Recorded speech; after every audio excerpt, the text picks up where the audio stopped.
안녕하세요. 저는 서울에 살고 개인 카페를 운영하고 있어요. 동네 작은 카페는 아니고 베이커리랑 함께해서 카페 규모가 좀 있는 편이에요. 그렇다 보니 직원들 외에도 엄마와 남동생이 함께 제 카페 일을 도와주고 있어요.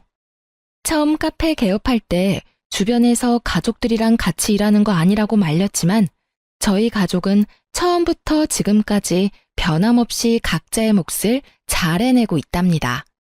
그만큼 저도 가족들에게 정확히 수익 분배 잘해주고 있고요. 되돌아보니 오히려 가족이 함께였어서 제가 지금 잘 버티고 있는 것 같아요. 하지만 아무것도 돕지 않고 제 재산에 수저 얹으려는 가족도 분명 있었어요. 현재는 그 사람과 가족의 연을 끊었지만 지금 생각해도 너무 뻔뻔한 것 같네요. 그 사람은 바로 이혼해서 완전히 남이 된 제 전 남편이에요. 이혼 준비하면서 제가 무너지지 않았던 건 다 가족들 덕분인 것 같아요. 그럼 지금부터 결혼 생활 내내 뻔뻔스럽기 그지없던 제 전 남편의 만행들을 들려드릴게요. 우선 저는 매우 가부장적인 집에서 자라며 결혼 생각은 딱히 없었어요. 무조건 가장의 말을 따라야 한다며 억압하는 아빠를 엄청 미워했었죠. 어른이 되어 그 미운 마음은 좀 사라졌어도 여전히 아빠랑 서먹하고 불편했어요. 아빠도 제 카페 일을 종종 돕고 싶다 하셨지만 제가 단번에 거절할 정도였죠. 그랬던 제가 왜 결혼을 하게 됐냐면요. TV에서 육아 예능도 많이 하고 화목한 다른 가정의 풍경을 보고 깨달았어요. 제가 결혼이라는 제도 자체를 부정하는 게 아니라 아빠 같은 가부장적인 사람을 거부하고 있었다는 걸요. 만약 결혼을 한다면 다정한 사람과 결혼하고 싶었어요. 무엇보다 전 저희 아빠 같은 가부장적인 사람만 아니면 충분히 결혼 가능하다고 생각했어요. 그런 생각할 즈음 저는 지인의 소개로 아빠랑 정반대의 성격인 남편을 알게 됐어요. 남편은 30대 중반 연상의 아주 평범한 회사원이었죠. 혜린 씨는 만약 결혼을 해서 아이를 낳는다면 어떤 엄마가 되고 싶으세요? 전 아이들한테 친구 같은 아빠가 되고 싶어요. 아무래도 제가 그렇게 자랐거든요. 저희 부모님은 저에게 울타리이자 가장 친한 친구가 돼주셨어요. 그래서인지 저도 아이들에게 그런 존재가 되고 싶네요. 그리고 저희 아버지처럼 아내 말 잘 듣는 남편이 제 목표예요. 엄마가 행복해야 집안이 행복하다는 말 아세요? 그 말 저는 믿거든요. 전 아이들도 중요하지만 제 와이프의 행복이 가장 중요한 것 같아요. 그의 말을 듣는 순간 전 보석이라도 발견한 듯 눈을 반짝였어요. 제가 정말 원하던 가치관을 그가 가지고 있었으니까요. 저 역시 그래요. 아이들에게 권위적인 부모가 되고 싶지는 않아요. 사실 저는 어렸을 때 아빠가 너무 엄하게 키우셔서 사이가 대면대면 하거든요. 제 아이들은 그런 환경에서 자라지 않았으면 해요. 대화할수록 남편이 저와는 정반대의 집안 환경에서 자랐구나 느꼈어요. 화목하고 친구 같은 부모님 밑에서 자라서인지 남편은 엄청 다정했고 말투나 행동에 애교가 뚝뚝 흘러넘쳤죠. 이 사람이면 충분히 내 트라우마를 치유받고 잘 살 수 있겠구나 기대감마저 들었어요. 남편은 시부모에게 딸같이 귀여움받고 자란 외동 아들이었어요. 시부모 역시 평범하고 퍽 다정한 분들이었죠. 특히 시부는 외동아들만 평생 바라보다가 제가 나타나니 엄청 좋아하며 딸 대하듯이 살뜰히 대해주시더군요. 그래서 저는 시댁 예쁨 받으며 아들, 딸 여럿 낳고 오순도순 남편과 평범하게 잘 살아보고 싶었어요. 저희 아빠한테 이상적인 가정의 모습을 보여주고 싶은 마음도 있었고요. 아빠 당신처럼 권위적이지 않아도 충분히 잘 살 수 있다는 걸 말하고 싶었거든요. 결혼 후 신혼 때는 부부관계에 아무런 탈 없이 잘 살았다고 자부할 수 있어요. 물론 생활 습관이나 살아온 방식이 다르니 맞춰가는 데 시간은 좀 걸렸지만요. 맞춰가는 과정에도 남편은 결혼 후에도 여전히 다정하고 유순한 사람이었어요. 그런데 결혼 2년 차 접어들면서 갑자기 남편은 전에는 안 보였던 모습들을 점점 보이기 시작했어요. 제가 알던 사람이 맞나 싶을 정도로 다른 사람처럼 굴었죠. 남편이 변화하기 시작한 그 발단은 바로 헬스장이었어요. 집 앞 가까운 헬스장에서 가끔 운동하던 남편은 언젠가부터 집과는 거리가 있는 새로운 헬스장을 다니기 시작했어요. 여보, 요즘 계속 늦네? 저녁 준비하고 한참 기다렸잖아. 미안. 나 헬스장 가서 운동하고 오느라 늦었어. 그럼 미리 좀 연락해주지. 근데 헬스장 코앞인데 왜 이렇게 늦게 왔어? 내가 말 안 했었나? 나 헬스장 옮겼어. 어디로? 집 앞에 바로 앞에 헬스장 있잖아. 거긴 너무 낡아서 운동이 제대로 안 돼. 헬스장도 시설이 좋아야 운동할 맛이 나더라. 땡땡동에 새로 생긴 헬스장인데 퇴근하고 들리기 딱 좋아. 땡땡동이면 당신 회사에서 우리 집까지 오는 길은 아닌 것 같은데? 뜬금없이 낯선 동네에서 운동을 한다는 남편의 말에 저는 갸우뚱했어요. 도로에서 낭비하는 시간 계산에서 너무 비효율적이라며 잔소리도 물론 했었죠. 하지만 남편은 본인 유일한 취미 생활이니까 터치하지 말라며 특유의 애교스러운 말투로 어영부영 넘어갔어요. 뭔가 마음 한구석에 찝찝함이 남았지만 저는 남편의 뜻을 존중하기로 했어요. 하지만 헬스장을 옮긴 이후부터 남편은 결혼 생활에 최선을 다하지 않았어요. 늦을 때면 늦는다고 연락은 꼬박꼬박 해줬지만 그 빈도가 너무 잦았던 거죠. 나 오늘 늦어. 또? 요즘 너무 자주 늦는 거 아니야? 좀 봐주라. 회사에서 스트레스 잔뜩 받아서 운동으로 풀어줘야 해. 그렇다고 내가 술을 먹으러 가는 것도 아니잖아. 남편은 업무 스트레스를 이유로 일주일 중 거의 5일을 아주 늦게 집에 들어왔어요. 회사에서 야근할 때보다 더 늦게 왔고 저녁은 당연히 밖에서 해결했죠. 저는 그런 남편이 걱정되면서도 저녁을 함께하는 밤이 손에 꼽을 정도로 줄어들자 많이 서운도 했어요. 나름 불타올랐던 저의 신호는 이렇게 끝나는 거구나 싶었고요. 하지만 남편은 저녁 따로 차릴 필요 없어서 얼마나 좋냐며 오히려 제게 핀잔을 줬죠. 나처럼 알아서 끼니 해결하는 남편이 얼마나 귀한지 당신 모르지? 삼시세끼 부인한테 얻어먹는 남자들 난 한심해 죽겠어. 당신은 나같이 배려심 깊은 남자 만난 거 복 받은 줄 알아. 그렇게 남편의 말을 듣다 보면 제가 속 좁은 여자가 되는 느낌이었어요. 그래서 더 남편에게 싫은 소리도 잘 못했던 것 같아요. 한 번은 남편이 제게 이러더군요. 너는 왜 전업주부도 아닌데 그렇게 퍼지는 거야? 살도 결혼 전보다 훨씬 많이 찐 것 같아. 그런가? 요즘 몸이 좀 무거워진 것 같았는데 조금 쪘나 봐. 아무래도 우리 카페에 맛있는 게 많잖아. 조금 찐 건 아닌 것 같은데? 자기 그러지 말고 더 찌기 전에 체중 조절 좀 해. 남편에겐 더 이상 예전의 모습을 기대하긴 어려웠어요. 냉담한 그의 말에 저는 그저 결혼하면 남자들 다 이렇게 조금씩 바뀌는구나 싶었죠. 그런데 체중 조절하라는 말은 여자로서 은근히 듣기 서운했지만 저는 그때까지도 제 건강을 걱정하는 남편의 마음이라 착각했어요. 당신 진짜 그만 좀 먹고 살 좀 빼. 남편의 이 호통을 듣기 전까지는요. 남편이 어느 날 밥 먹는 제 뒤통수에 대고 이렇게 버럭하더군요. 남편은 참다 입이 터진 사람처럼 그 말을 시작으로 제게 여러 말을 내뱉었어요. 살이 찔 대로 쪘는데 결혼했다고 관리 안 하는 모습이 정 떨어진다 했고 결혼 전에는 날씬하진 않았어도 보기 좋은 라인이었다 했던 것 같아요. 혼자 흥분해서 할 말 안 할 말 구분 못하는 남편을 지켜보자니 그동안 제게 살 빼라는 말들이 정말 진심이었구나 싶었죠. 또 제 건강보다는 미용 목적으로 빼라는 거였음을 알아들었고요. 아무래도 제가 저희 카페 신제품 시식도 많이 하는 편이고 하루 종일 서 있다 보니 체력 소모가 심한 만큼 단 걸 자주 먹긴 해요. 하지만 남편에게 타박을 들을 만큼 결코 살이 찌진 않았거든요. 남편의 말을 그동안 좋게 웃어넘겼더니 이날 제게 선을 넘은 거였죠. 저는 참지 않고 정상 체중인 나한테 뭘 자꾸 그렇게 살 얘기를 하냐고 바로 따졌어요. 저도 그 순간 욱해서 남편에게 할 말 다 했어요. 당신 밥 먹는 사람 뒤통수에 대고 그게 무슨 행동이야?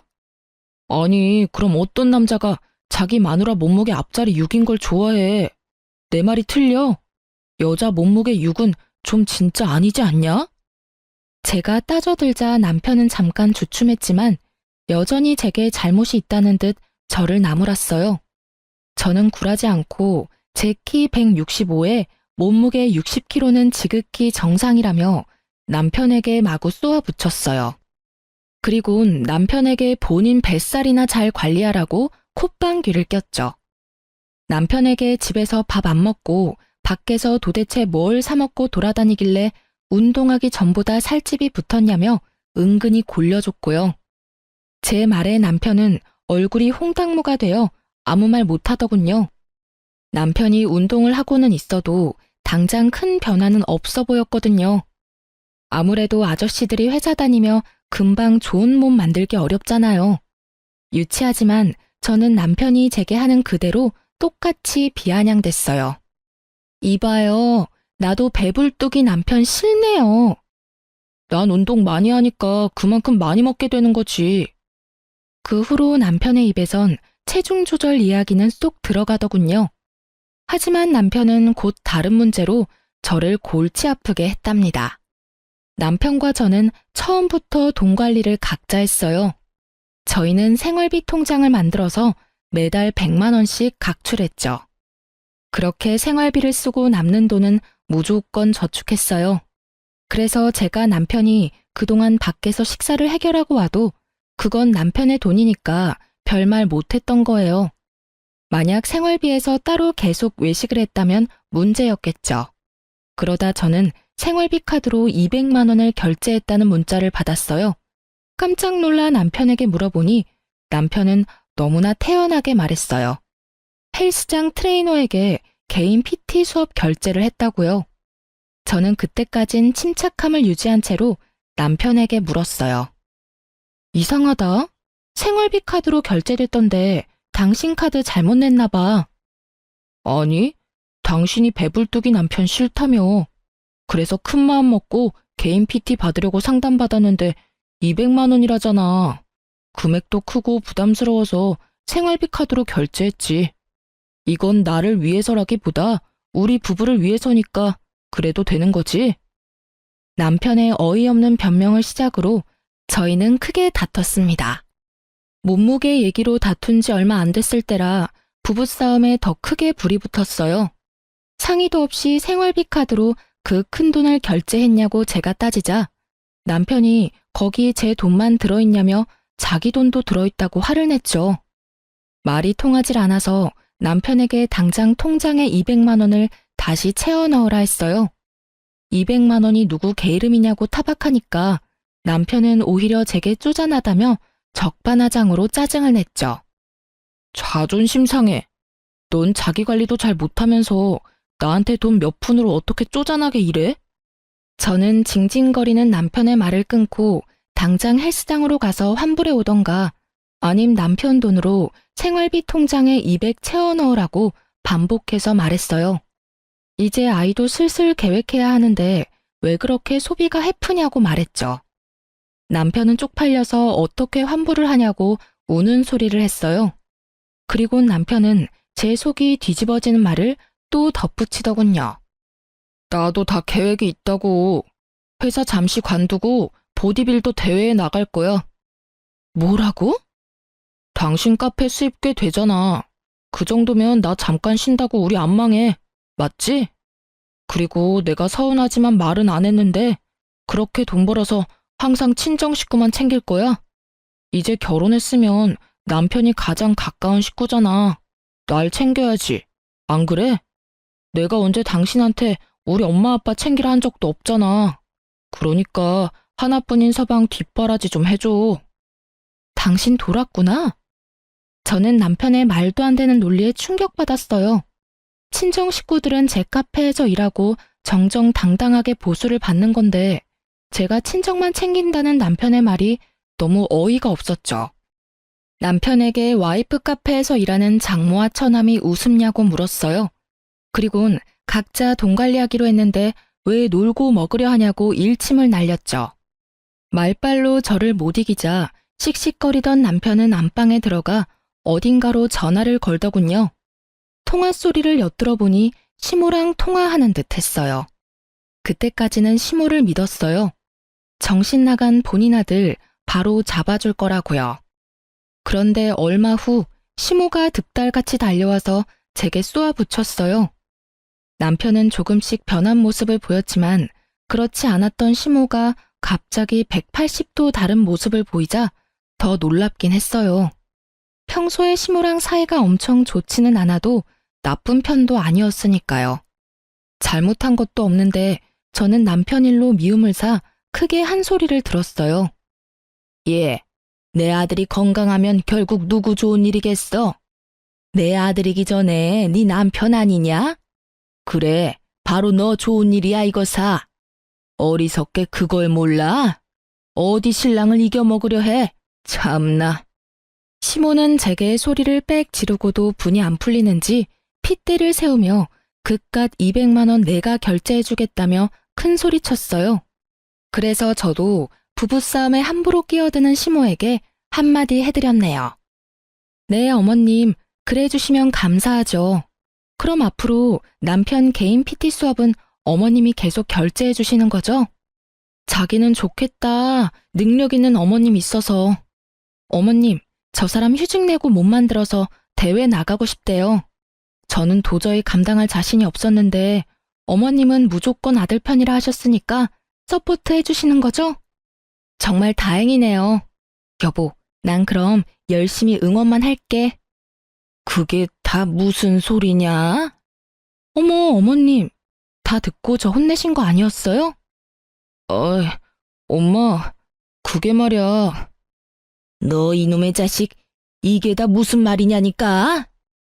역시나 남편은 시모에게 자기 유리한 것만 이야기하고 문제의 본질을 이야기는 안 했는지 시모가 진실에 개거품 물더군요. 시모는 남편에게 무슨 개소리냐고 등짝 날리며 쥐잡듯이 잡았어요. 한참을 남편에게 이놈 저놈 하던 시모는 제가 준 냉수 한 잔에 겨우 진정했죠. 남편은 이 모든 게 자기가 버려놓은 상황이면서 제 뒤에 숨더라고요. 시모는 제게 쓴소리한 게 이제야 머쓱한지 작게 웃으며 말했어요. 남자들 전부 결혼해도 철 안 든다고요. 덩치 큰 아들 한 명 키우는 거나 마찬가지이니 제게 고생을 하며 덕담 아닌 덕담까지 해줬고요. 그렇게 시모는 저희 부부싸움에서 발을 뺐어요. 시모가 돌아가고 저는 남편에게 지그시 물었어요. 이 사실이 시부 귀에도 들어가면 좋겠냐고요. 그제서야 자신만만하던 남편이 깨갱하더군요. 미안해. 내가 잘못했어. 내가 어떻게 해서든 200만 원 당장 채워 넣을게. 그 뒤로는 뭐 남편 돈으로 PT 받는 건 일절 터치 안 했어요. 다만 회사 휴직 안 하는 조건만 내걸었죠. 본인 돈과 시간을 쪼개서 대회 준비한다고 약속했기에 저는 눈 감아주기로 했죠. 알아보니까 피트니스 대회 준비가 몇 년이 아니라 몇 개월만 돈과 시간을 소비하는 거더라고요. 그래서 나름대로 남편이 이번 해에 운동을 배우고 몸을 만들어가며 이루고 싶은 게 뭔가가 있나 보다 했어요. 거기까진 양보해주려고 더 이상 캐묻지도 않았고요. 근데 그게 화근이었나 봅니다. 지금 생각하면 그땐 제가 꽤 현명한 아내라고 착각도 했어요. 정확히 어디서부터 잘못된 건지 핵심을 모르고 문제를 해결했다고 생각했으니까요. 그렇게 6개월 정도 더 지났을까요? 보디빌더 대회 나가고 싶다던 남편은 이상하게 살이 뒤룩뒤룩 쪄갔습니다. 남편은 퇴근하고 1:1 PT 수업을 받고 또 개인 운동까지 하고 와서 늦게 오기 일쑤였는데 말이죠. 저로서는 급속도로 살이 찐 남편이 너무 이해가 안 됐어요. 혹시나 헬스 트레이너에게 사기를 당한 걸까? 이제서야 걱정도 됐죠. 제가 왜 살이 더 찐 것 같냐고 남편에게 물으니 남편은 엄청 해맑게 말했어요. 구야, 운동하는 만큼 먹어서 그렇지. 근데 살만 찐 게 아니라 근육도 쪘어. 그래 보이진 않는데? 근데 트레이너 말이야. 믿을 만한 사람이야? 경력은 얼마나 됐어? 남자야, 여자야? 그걸 왜 자기가 궁금해해? 믿을 만한 사람이니까 내가 큰돈 결제했지. 왜 내가 궁금해하면 안 돼? 내 돈으로 결제한 건데 신경 쓰이게 터치하지 마. 그러니까 당신 돈이랑 시간 써가며 운동하는 건데 나도 걱정되는 거 당연하잖아. 혹여나 이번 시즌 못 나가서 다음 시즌에 나간다 하면 또 비용이랑 시간이 들 텐데 감당할 수 있어? 잔소리. 당신 말이야. 돈 보태주고 잔소리해. 뭐? 무슨 그렇게... 왜? 그때 남편과 같이 생선조림을 먹고 있었는데 제가 그만 헛구역질을 해버렸죠.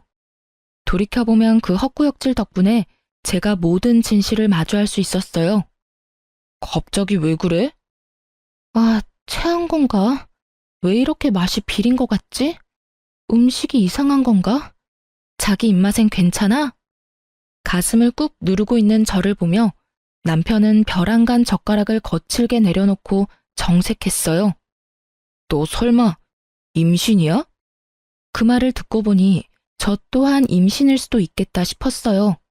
아차 싶은데 식탁 맞은편에 예민하게 부릅뜬 눈을 한 남편을 보고 좀 어이가 없더라고요. 앙칼진 목소리까지 누가 봐도 임신을 반기는 사람의 눈치는 아니었으니까요. 저는 곧바로 남편에게 지금 반응이 그게 뭐냐고 대놓고 서운해했어요. 남편 놈은 그제서야 굳었던 표정을 풀고 당황해서 허둥지둥 하더군요. 남편은 아직은 애를 가지면 안 된다고 병원부터 가보라고 제게 얼버무렸어요. 남편의 행동이 보통 그런 상황에서 나올 평범한 반응이 아니니까 갑자기 엄청 불안했어요. 게다가 남편은 누구보다 아이들을 좋아하는 사람이었거든요. 이상하고 꺼림칙한 마음에 저는 아니겠지 하면서도 남편의 동태를 살피기 시작했어요. 아니나 다를까 안 좋은 예감은 정확히 들어맞았어요. 그날 새벽에 몰래 통화하러 나가는 남편을 딱 발견했거든요. 남편은 통화하는 상대에게 저를 66 사이즈라고 칭하고 있었어요. 저는 그 순간 자존심, 자존감, 신뢰 모든 게 다 무너졌죠. 자기야, 미안해. 66 사이즈가 오늘따라 늦게 잠들어서. 아니, 그리고 저녁 먹는데 갑자기 헛구역질을 해대서 나 깜짝 놀랐잖아. 난 아직 자기랑 넓은 세상을 더 즐기고 싶은데 벌써 애아빠가 된다니 상상도 하기 싫어.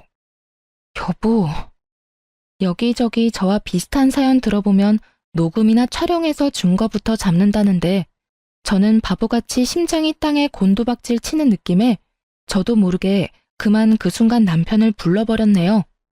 저를 66 사이즈라 부르다 딱 걸린 남편 놈은 허겁지겁 통화를 끊고 오해라며 무릎 꿇고 빌더군요.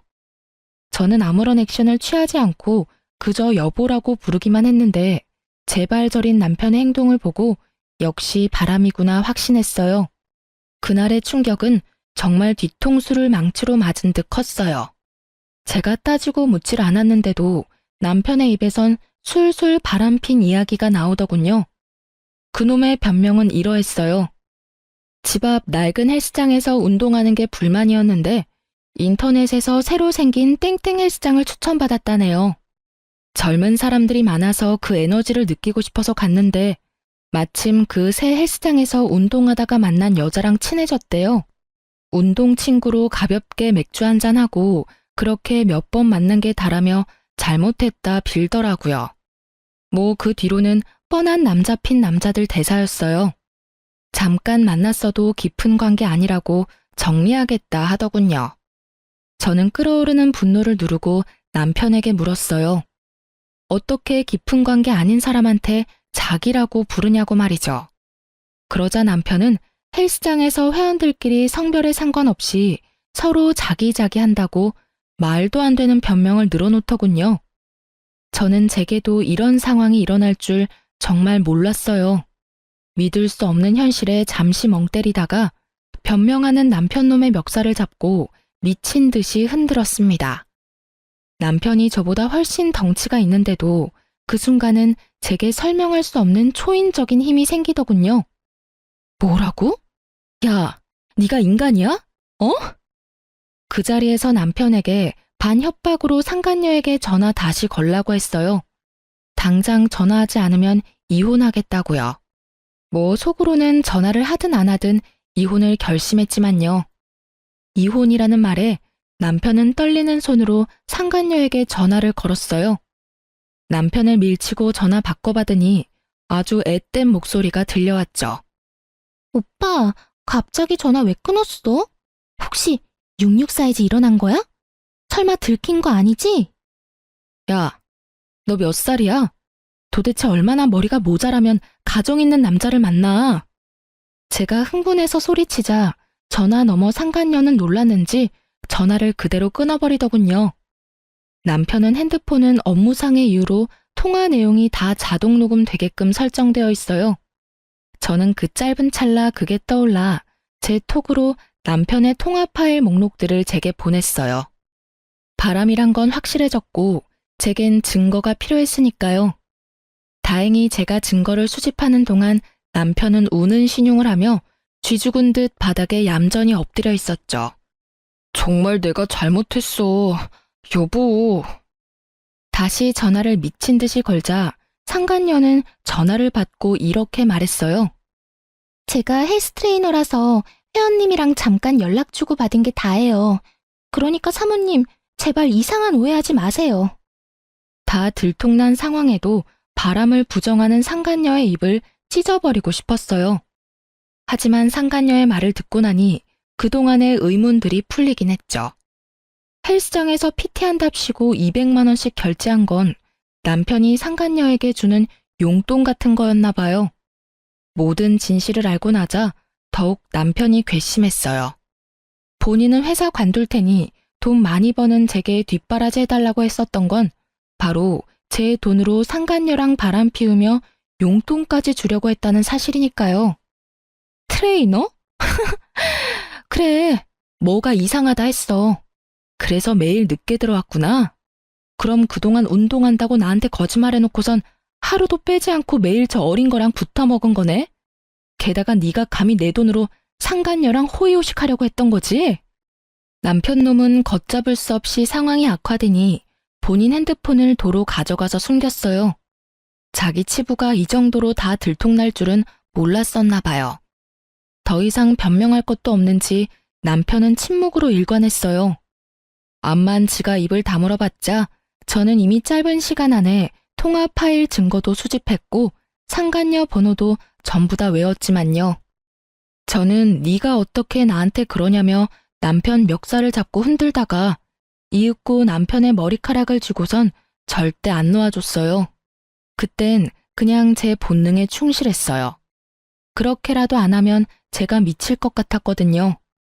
택시 기사님이 놀라던 말던 저는 그대로 남편 머리채 꽉 쥐고 택시를 급히 타고 시댁으로 갔어요. 그렇게 남편을 짐승 끌듯 끌고 가니 시부모님도 당연히 깜짝 놀랐고요.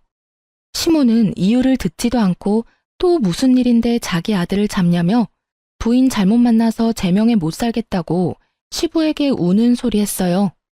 그 상황에도 시부는 그만한 이유가 있지 않겠냐고 침착하게 왜 그러냐고 물었죠. 이 사람이랑, 아니, 이 짐승놈이랑 저 이혼하겠습니다.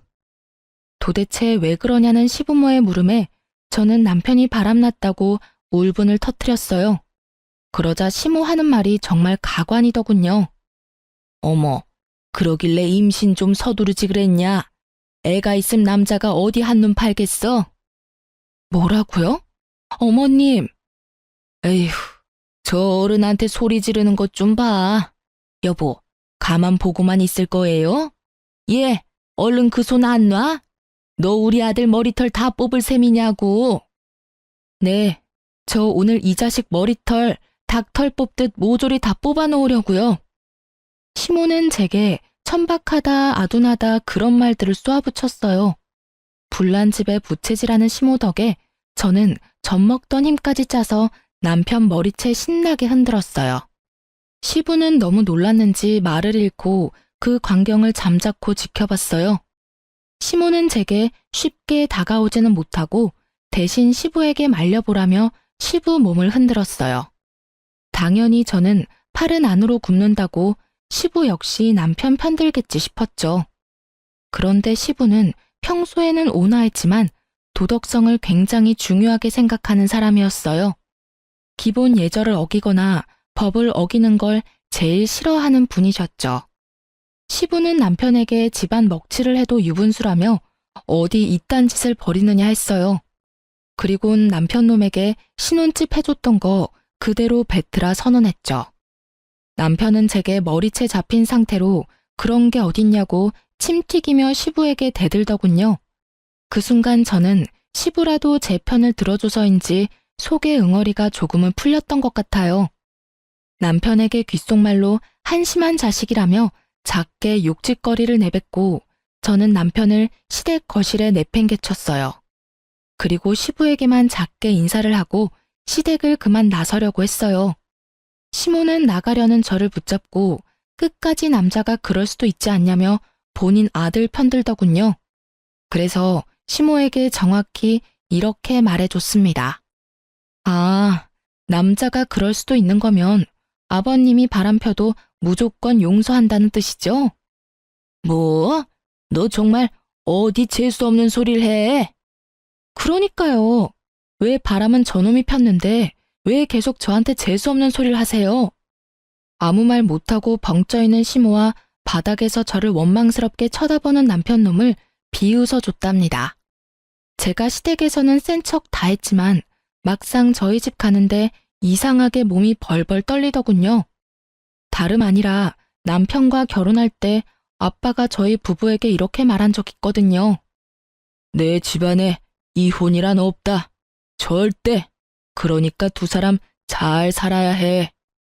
만약 이혼을 언급하면 어릴 적 안 좋았던 아빠의 모습이 나오지 않을까 걱정도 됐어요. 친정에 도착하니 부모님은 어쩐 일이냐 물었고 저는 도무지 입이 떨어지질 않더군요. 아빠의 얼굴을 보자 이혼한다는 말이 저절로 삼켜지더군요. 잘못은 남편이 했는데 왜 내가 떨어야 하나 속으로 억울도 했어요. 맨몸으로 갑자기 찾아온 딸을 보고 부모님은 일단 걱정하는 눈빛이었어요. 저는 힘없이 남편이랑 싸워서 왔다고 말했어요. 의외로 아빠는 알겠다며 쉬라고 별 말씀 안 하시더군요. 그렇게 며칠 일도 안 가고 저는 친정에서 마음을 추스리고 있었어요. 제가 회복하는 동안 남동생과 엄마가 아무것도 묻지 않고 카페 일을 도맡아서 했죠. 저는 혹시 몰라서 산부인과도 다녀오고 흥신소에도 의뢰를 했어요. 상간녀의 정보가 더 필요했거든요. 혹시나 잠자코 있다가 이혼할 때 제가 되려 남편에게 당할 수도 있고요. 하지만 제게 제일 큰 숙제는 부모님께 어디서부터 어떻게 말을 꺼내야 할까였어요. 그렇게 고민하고 있는데 남편 놈이 겁도 없이 친정에 제 발로 찾아온 거예요. 아마 저희 아빠가 이혼은 절대 안 된다고 말했던 걸 기억하고 있었나 봐요. 남편은 다짜고짜 무릎까지 꿇고 아주 영악한 악어의 눈물을 흘렸어요. 그 모습 보니 제가 피해자가 아니라 누가 보면 본인이 피해자인 줄 알겠더라고요. 장인어른, 장모님, 제발 저 좀 도와주세요. 저 사람이 저랑 이혼하려나 봅니다. 뻔뻔하기 그지없는 그 꼴을 보는데 속이 뒤틀리며 저는 또다시 헛구역질을 해버렸어요. 그랬더니 남편은 후다닥 제게 달려와 애틋하게 제 손 붙잡고 다정하게 말하더군요. 여보, 산부인과는 갔어? 임신이면 정말 이러고 있으면 안 되지. 그게 네가 할 말이야? 여기가 어디라고 찾아와? 넌 그냥 엿이나 먹어. 당연히 친정아빠는 제 언행을 보고 깜짝 놀라서 무슨 일인데 남편한테 그렇게 험하게 말하냐고 했죠. 아무리 둘이 싸웠어도 방금 한 말은 듣기 좀 그렇구나. 남편은 장인어른이 자기 편을 들어주고 저와 대립하자 갑자기 의기양양해 보였어요. 장인어른, 저 너무 억울합니다. 제 말 좀 들어주세요. 그 거짓 눈빛에 속은 아빠는 남편에게 이게 다 무슨 일이냐고, 이혼은 무슨 말이며 임신은 또 무슨 말이냐고 정리해서 사실만 말하라 했죠. 저희 아빠가 무섭기는 한지 남편은 한참 뜸들이다 말했어요. 저도 남편이 뭐라고 아빠에게 변명하는지 궁금했어요. 제가 잠자코 있자 남편은 뻔뻔하게 말하더군요. 그게 장인어른, 정말 오해하지 말고 제 말 들어주세요. 절대 바람이 아니라 그냥 오빠 동생으로 친하게 지낸 친구가 있는데요. 소희가 멋대로 혼자 오해하고 저한테 당장 이혼하자고 해서요. 아니 요새 계속 헛구역질해서 분명 임신한 것 같은데 그 작은 의심으로 갑자기 이혼하자니까 제 속이 말이 아닙니다. 저 정말 너무 억울해요. 아빠는 의외로 표정 변화 없이 제 의견을 물어봤어요. 네 생각은? 오해는 개뿔. 너 정말 뻔뻔하다. 이미 상간녀랑 통화했고 바람 맞아요. 저 이혼할 거예요. 임신은 아직 모르지만 임신했다 하더라도 애는 혼자 낳아서 키울 거예요. 내가 바람 폈다는 증거 있어? 있냐고. 아니면 설마 유부남 주변 여자는 전부 다 상간녀 취급하는 거야? 당신 정말 미쳤어. 제정신이야? 의부증이냐고. 그리고 당신이 무슨 수로 혼자 애를 키워? 미친 건 네가 미쳤겠지. 제정신 아닌 건 너겠지. 야, 도대체 너 뭐가 억울해? 내가 이렇게 너 발뺌할 줄 알고 이미 다 증거 준비해놨어. 들려줘? 보여줘? 무슨 증거? 그럴 리가 없는데? 하하, 듣다 보니 정말 웃겨서 내가 좀 끼어들어도 되나? 자네 무슨 말을 그렇게 해? 내 딸이 애를 혼자 왜 못 키우겠나? 아직 젊고 누구보다 능력 있고 예쁜 내 딸인데. 그리고 혼자가 아닐세. 자네 없어도 우리랑 잘 키울 수 있어. 또 그러다 보면 자연스레 새 출발도 하겠지. 그러니 이제 그만 걸리적거리고 썩 꺼지게나. 장인어른, 분명 저희 결혼할 때 이혼은 절대 안 된다 하셨잖아요. 그러지 말고 좀 도와주세요. 네? 제발 같은 남자끼리요. 아, 정말 작은 실수라고요. 야, 이놈의 자식아. 내가 그럼 호구같이 내 딸 눈에 피눈물 흘리게 만든 놈을 네가 참고 살아라 할 줄 알았냐? 너 어디 겁대가리도 없이 바람 펴놓고 여길 찾아와? 아빠가 언성을 높이자 그 포스에 깜짝 놀라 도망치려는 남편 놈이었어요. 충격을 받던 엄마는 두리번거리다가 주방에서 쌀바가지를 가져와 남편의 왼쪽 뺨을 날렸어요. 어딜 도망가려 해? 이 천하의 썩을 놈. 그리고 아빠가 탁구를 즐겨 치는데 어느새 탁구채를 들고 남편의 나머지 오른쪽 뺨을 시원하게 날렸죠.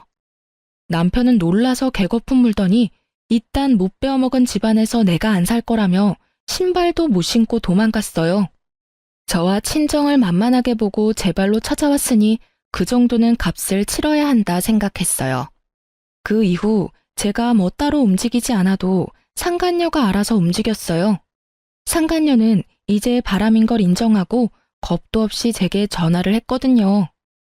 세상에 예비 시댁의 인사가니 자신 있으면 구경 오라더군요. 아직 남편과 이혼도 안 했는데 어이가 없었습니다.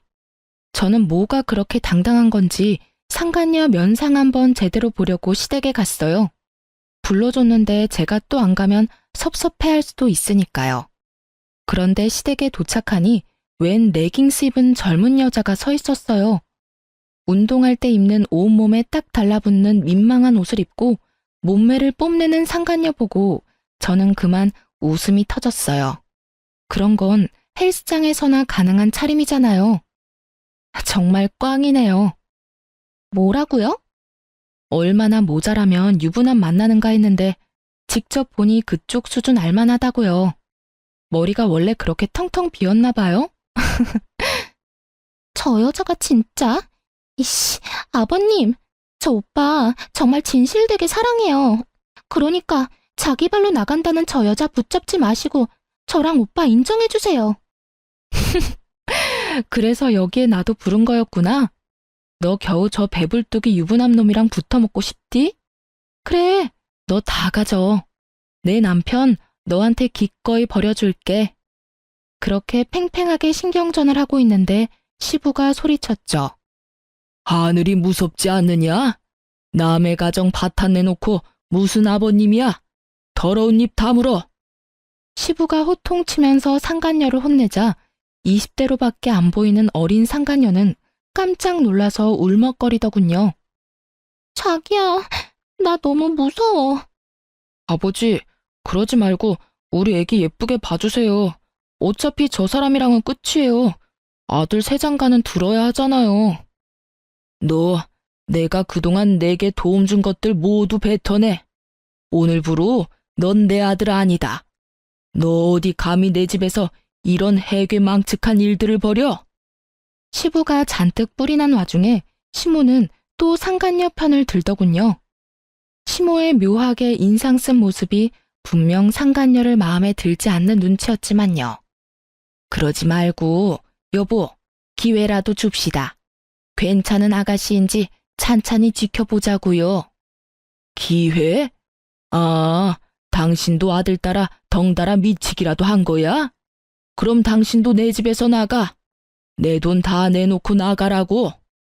아빠, 진짜 엄마도 나도 집불도 없는 거 알면서 왜 그래요?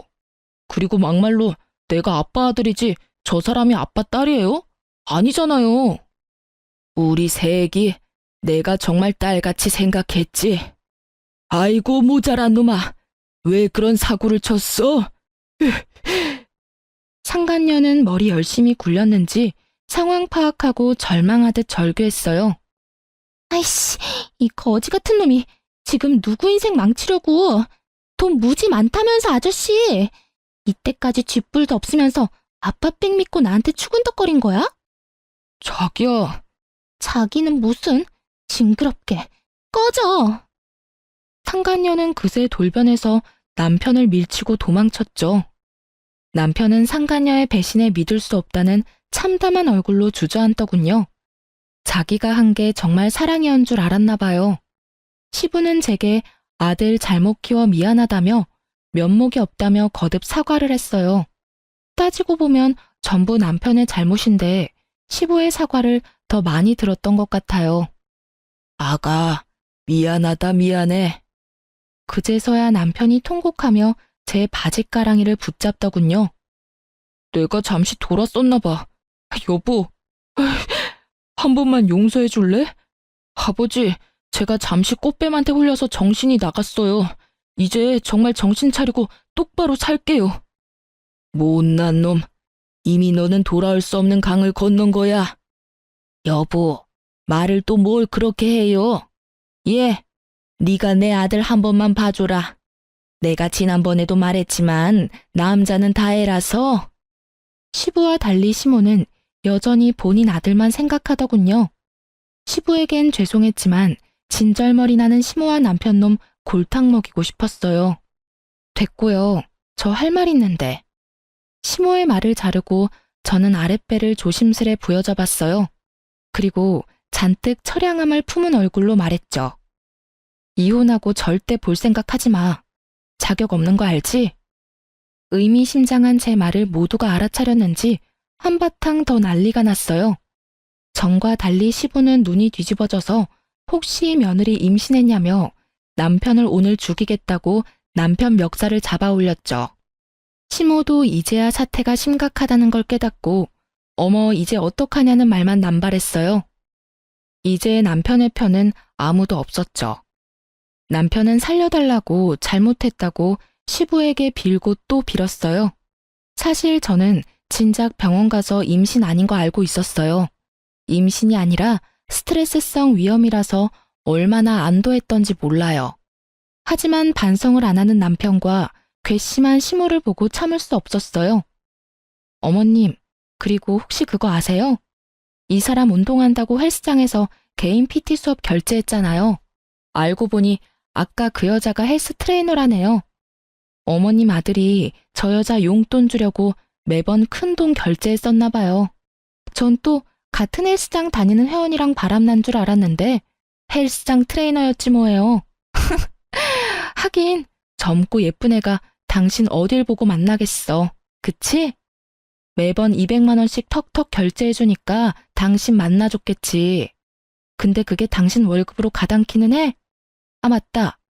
어머님이 그때 아들 대신 내줄 수 있다 하셨잖아요. 혹시 계속 내주셨던 거예요? 뭐가 어쩌고 저째? 새끼 말이 사실이야? 네가 드디어 미쳤구나. 너 엄마한테는 분명 괜찮은 아가씨라며? 근데 이 자식이 엄마까지 홀랑 속여서 저딴 물건한테 몇백씩 갖다 바쳐? 야, 이놈아. 임신한 조강지 쳐두고 별 이상한 애 만나서 도대체 얼마를 쓰고 다닌 거야? 내가 못 살아 정말. 여보, 이놈 가만두지 말아요. 이참에 정신교육을 똑바로 시켜야 해요. 시모는 제 말에 개거품 물면서 그 상간녀 다시 데려오라고 했죠. 그 모습에 시부는 기가 막힌 듯 혀를 끌끌 찼어요. 시모는 상간녀 머리채를 다 뽑아버리겠다며 귀한 자기 외아들 인생 망쳤다고 분통을 터뜨렸죠. 저는 남편의 원망스러운 눈빛을 외면하고 그 생난리통을 슬쩍 빠져나왔어요. 그 뒤론 본격적으로 이혼 소송과 상간녀 소송을 진행했어요. 그러는 과정 중 물론 남편 놈이 시모랑 또 찾아왔어요. 남편은 또 가증스럽게 울면서 빌더군요. 내가 잘못했어. 한 번만 봐줘. 정말 많이 반성했어. 남편이 저보고 소송 취하하고 애 낳고 새로운 마음으로 다시 잘 살아보자 하는데 가래침을 왕창 뱉어주고 싶더군요. 시모는 제 눈치를 보다 본인이 상간녀 헬스장 가서 상간녀 혼내준 이야기를 꺼냈어요. 시모는 상간녀 찾아가서 여태 결제한 돈 다 내놓으라고 한바탕 했다네요. 상간녀 헬스장 잘리고 그 바닥에는 소문 날 대로 다 나버려서 그 동네에 발도 못 붙이게 됐대요. 그 동네 맘카페나 인터넷에 이미 상간녀 신상과 이름까지 떠도는 마당에 어디 가서 이제 트레이너로는 밥벌이 못하겠더군요. 사실 시모에게 듣기 전에 인터넷에서 보고 제 이야기구나 짐작했어요. 땡땡 헬스장에서 일어난 소동이라고. 동영상은 금방 지워졌지만 시모와 상간녀의 실랑이 내용은 이미 퍼질 대로 퍼졌더라고요. 이 아줌마가 미쳤나? 난 그냥 가볍게 논 것뿐이라고요. 내 아들 인생 네가 다 망쳤어 이거사. 이 몹쓸 여우 같은 게 얌전히 운동이나 할 것이지 어디 감히 남자를 꼬시고 다녀? 그것도 유부남을. 너 때문에 잘 살던 한 가정이 풍비박산 났어. 시모는 상간녀를 이리저리 질질 끌고 다니며 헬스장 바닥 청소 깔끔하게 했다네요. 제가 나서기도 전에 시모가 한 발 빨라서 저는 잠자코 상간녀 소송만 걸었답니다. 본인이 대신 복수해줬으니 남편 용서해주는 거냐고 웃는 시모에게 저는 웃으며 그동안 숨겼던 진실을 말해줬어요. 아, 그러셨어요, 아주머니? 너 지금 뭐라고? 이제 이혼하는 마당에 어머님이라 할 순 없잖아요. 아, 맞다. 그리고 나 임신 아니래요. 병원에서 스트레스성 위염이라네. 뭐? 내가 그것 때문에 아버지한테 얼마나 맞았는데. 임신 아니라서 너무 다행이지? 너도 별로 안 기뻐했었잖아. 씩씩거리는 남편 뒤로 시모가 또 한 방 먹었다는 얼굴을 하고 있었어요. 기가 막혀서 원. 에라이 이놈아. 넌 정말 여자 보는 눈이 더럽게 없다. 누굴 닮아서 으이그 내 팔자야. 그래서 저는 마지막으로 시모에게 한 방 더 먹여드렸어요. 어머, 그러게요. 아들은 아빠 닮는다더니. 아버님도 여자 보는 눈 없어서 아줌마 같은 사람 만났잖아요. 뭐라? 전 시모랑 전 남편 제 말 한마디 한마디에 울그락불그락하며 펄펄 뛰는 꼴 보니 기분이 한결 나아졌어요. 그렇게 저는 벌레 같은 두 모자 쫓아냈어요. 상간녀와 남편놈한테 받은 위자료로 상처가 다 없어지진 않겠지만 그래도 후회 없는 복수를 한 것 같아서 후련했죠. 당연히 시부에게는 임신이라 속여서 죄송했다고 따로 전화드렸어요.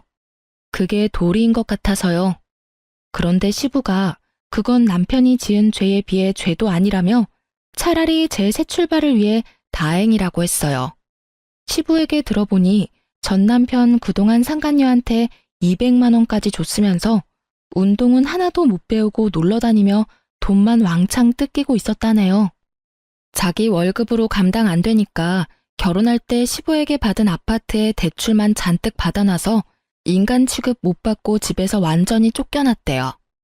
시모도 단단히 뿔난 시부에게 쫓겨날까봐 아들이고 뭐고 모르쇠 했다네요. 시부는 아파트 판돈 대출 제외하고 남은 돈에서 5천만 원을 제 몫으로 줬어요. 남편에게 따로 위자료 받았지만 그걸로 다 값을 못 치른다며 말이죠. 짧은 결혼 생활 제게 남은 건 없지만 시부가 마지막으로 제게 한 말은 기억에 남네요. 진짜 딸 같은 내게 상처 줘서 미안하구나.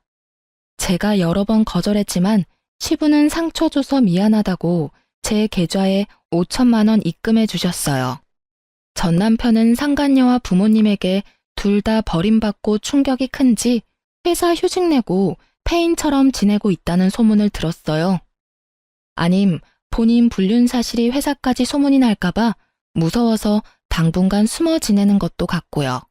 하긴 인터넷이 한바탕 난리가 났었으니까요. 저는 그놈 자업자득이라 동정할 생각도 없고 걱정도 안 돼요.